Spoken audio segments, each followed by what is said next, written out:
എന്റെ കുഞ്ഞിപ്പെണ്ണ്, നീ എനിക്ക് പ്രിയപ്പെട്ടവളല്ലേ? എന്റെ പൊന്നോമന, നിന്നെ ഞാൻ അറിയുന്നുണ്ടെന്നേ. നിന്റെ പരാതികളും പരിഭവങ്ങളും ഞാൻ അറിയുന്നുണ്ട്. ഞാൻ നിന്നെ പരിഗണിക്കുന്നില്ല, നിന്റെ ആഗ്രഹങ്ങളൊന്നും സാധിച്ചു തരുന്നില്ല തുടങ്ങിയ സങ്കടങ്ങൾ ഞാൻ കേട്ടിട്ടില്ല എന്നാണോ നീ വിചാരിക്കുന്നേ?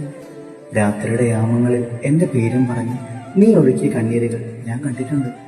നീ എന്തിനാ ഇങ്ങനെ വിഷമിക്കുന്നേ? നിന്നെക്കുറിച്ച് എനിക്ക് വലിയ പദ്ധതികളുണ്ടടി. നിന്നെ ഞാൻ എന്റെ ഉള്ളം കൈയിലല്ലേ കുതിഞ്ഞു പിടിച്ചിരിക്കുന്നേ. നിനക്ക് ഈ സങ്കടങ്ങളും ദുരിതങ്ങളും ഒന്നും വെറുതെ തരുന്നതല്ല. നീ ജോബിന്റെ കഥ വായിച്ചിട്ടില്ലേ? അവന്റെ ജീവിതത്തിൽ ദുരിതങ്ങൾ ഒന്നഴിയാതെ വന്നപ്പോഴും എല്ലാം നഷ്ടപ്പെട്ടപ്പോഴും അവൻ എന്നെ തള്ളി പറഞ്ഞിരുന്നു. എല്ലാ വിഷമങ്ങളെയും എന്റെ നാമത്തെ പ്രതി സന്തോഷപൂർവ്വം സ്വീകരിച്ചു. അവനിൽ നിന്ന് നഷ്ടമായ എല്ലാ ഐശ്വര്യങ്ങളും ഇരട്ടിയായി ഞാൻ തിരിച്ചു നൽകിയ കഥ നിനക്കറിയില്ലേ? പിന്നെ എന്തിനാണ് കുഞ്ഞെ നീ വിഷമിക്കുന്നത്? ഒരു സങ്കടങ്ങളും ദുരിതങ്ങളും നിരന്തരമല്ല. വരാനിരിക്കുന്ന നല്ല കാലം മുന്നിൽ കണ്ട് സന്തോഷമായിട്ട് ജീവിക്കുക. അപ്പൊ ഹാപ്പിയല്ലേ കുഞ്ഞിപ്പെണ്ണെ?